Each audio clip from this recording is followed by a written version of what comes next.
class night worksheet number 9, questions 1 and 3. We're going to go over question number 3 here right now. This one says a person running horizontally at 4 meters per second runs off a ledge. The person lands 8 meters from the edge of the ledge. Calculate the time that the person remains in the air and the distance that the person fell. So in other words, time, right? Time's self-explanatory. How much time is it in the air for? The distance that the person fell, that's really a displacement that we're looking for, right? And that would be a horizontal or vertical displacement. Yeah, vertical displacement. If we're looking for how far the person fell, it would be a vertical displacement. Let's draw a picture of this. We got to write down givens anyways, right? We might as well do it in the form of a picture. So here's the person running straight off the edge, horizontally off the edge at 4.00 meters per second. The person follows a path that looks something like this. What's the shape of that path called, by the way? Yeah, it's a parabola. You saw that yesterday, right? The d is equal to VIT plus 1/2 AT squared equation really is just that y is equal to AX squared plus BX plus C equation, right? That's why we use that equation, because this is a parabola. Now, we know that the person lands 8 meters from the edge of the cliff, so that's going to be this distance right here, or this displacement right here. We're looking for this one right here. We're also looking for the time that the person is in the air for. Now, I'm not really worried about what I'm looking for per se. Okay, remember the strategy of this is just go X and Y components and then just brute force, sub in what you got and find something. And if it's what you're looking for, great. If it's not, then use it to find what you are looking for. What equation do I use to describe the X component? Yeah. Yeah, my group A equation, V is equal to delta D over delta T. And the reason I do that is because horizontally there are no forces acting on this person, no forces to cause it to speed up or slow down. And if there's no forces to cause it to speed up or slow down, then this person is going to keep going at a constant velocity, horizontally. Vertically, on the other hand, there is gravity, and we can't get rid of gravity. This person is going to speed up vertically as they go down, which means that we have to describe group B, sorry, just gave it away.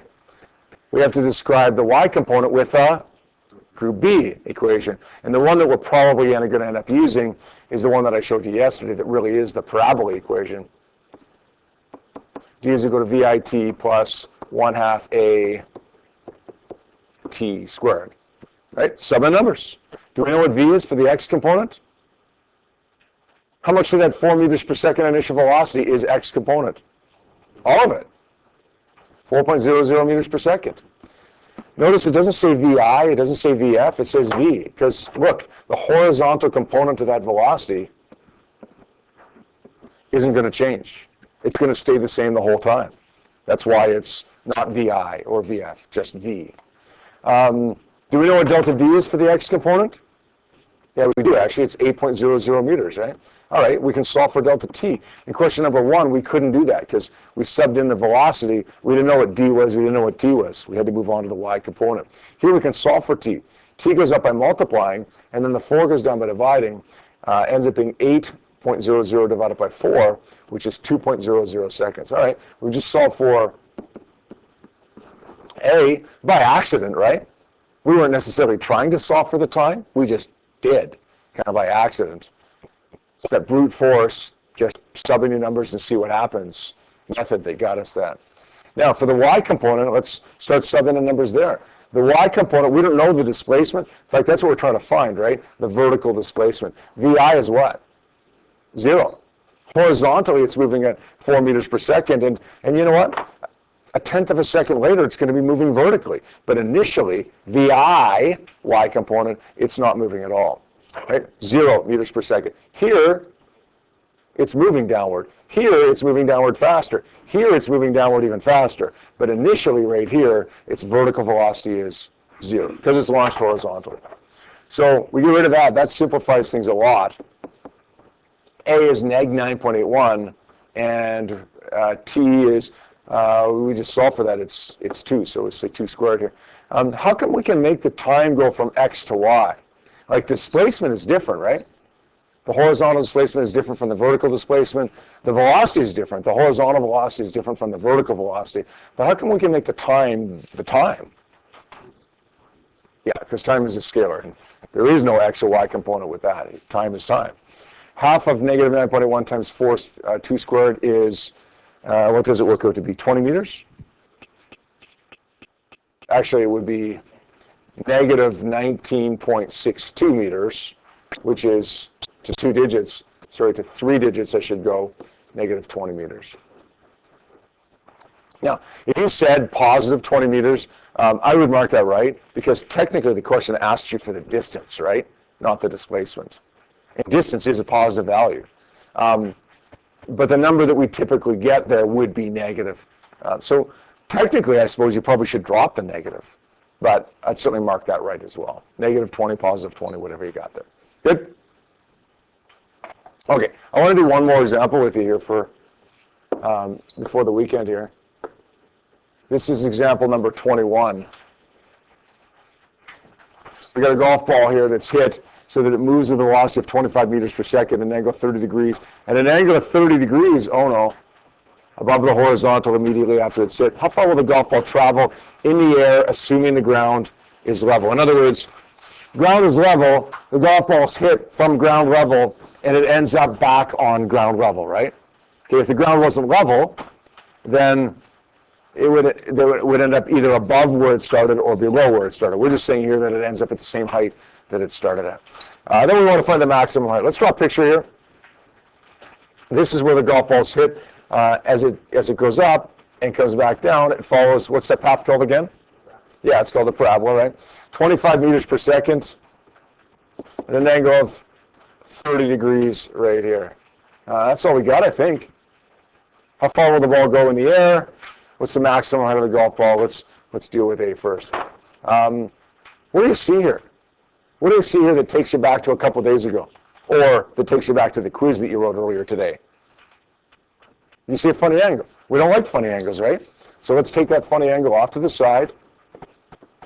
30 degrees, 25 meters per second. And let's solve for the x component and the y component. We're going to say cosine 30 degrees is equal to x over 25. We're going to use an angle here, so I'm going to do that little sine 90 thing on my calculator. Sine 90 is 1. Okay, I'm good to go. 25 cosine 30, 21.6506. And the y component, well, that would be from the sine function. That's just going to be exactly equal to 12.5 meters per second. This isn't so far any different than, well, your quiz, right? Adding the displacement, the displacement vectors. Good there? If you want to, you can replace this over here with a 21.65 and 12.5. That's fine. What comes next, you think? This question's a little bit different than the question we just did and the example that we just did yesterday, but strategically it's no different. Okay, strategically it's the exact same question. Just some of the little intricacies of it are a little bit different. What's next? To what? What do we plug in our numbers to? Okay, so let's write down the equations, right? It's a parabola. Horizontally, the velocity isn't changing, so we're going to describe the horizontal component by d over t, and the vertical component by our parabola equation, vit plus 1/2 a t squared. Good? Next thing is, well, same strategy as we followed for the last question. Just sub in numbers and see what happens. A little bit harder this time, but not too bad. What's v for the x component? What is it? 21.65. Yeah, 21.65 meters per second. Does that make sense, guys? We're not going to use the 25 because the 25 is dead to us, right? Just like whenever we deal with a funny angle, if we get rid of the funny angle, then we have an x and a y, and we no longer have that resultant value. Do we know what delta d is, how far it travels horizontally? That's actually what we're trying to find, right? Do we know what t is? No, we don't. So that wasn't very helpful. Okay, no worries. So we move on to the next component here, the y component. See what happens when we sub in numbers to the y component. What's delta d for the y component? What's the displacement for the y component from start to finish? Oh, who's going to get this? Marcello? 0, yes, good. Why is it 0, Marcello? Yep.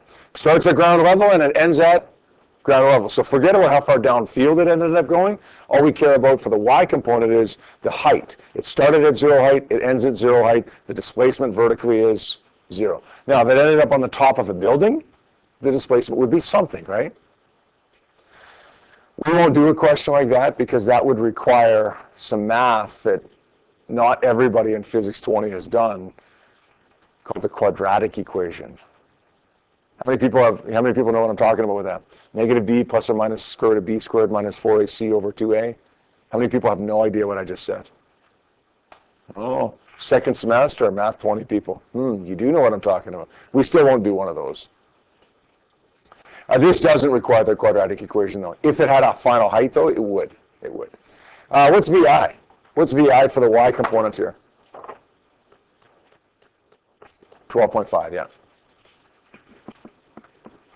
The time is, I don't know what it is, plus 1/2 of neg 9.81 times the time squared. Ooh, that looks kind of ugly. Time is in two places. Watch what I'm about to do here. Let's divide this by time. Let's divide this by time. Let's divide this by time. What's 0 divided by time? 0. What's 12.5t divided by t? 12.5, right? T divided by t is just 1. Half times neg 9.81 is neg 4.905. What's t squared divided by t? T. Oh, now it looks better, right? Let's take that over to the other side. We get 4.905 t equals 12.5. And t is going to be equal to, I don't know, about 2.5 something.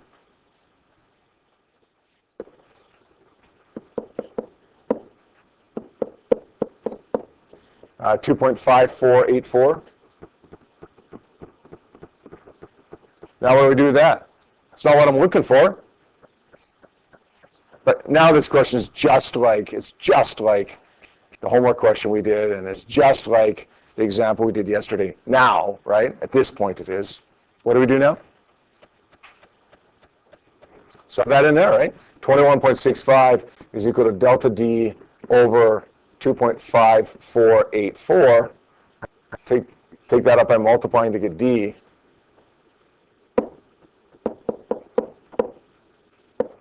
We get 55 meters.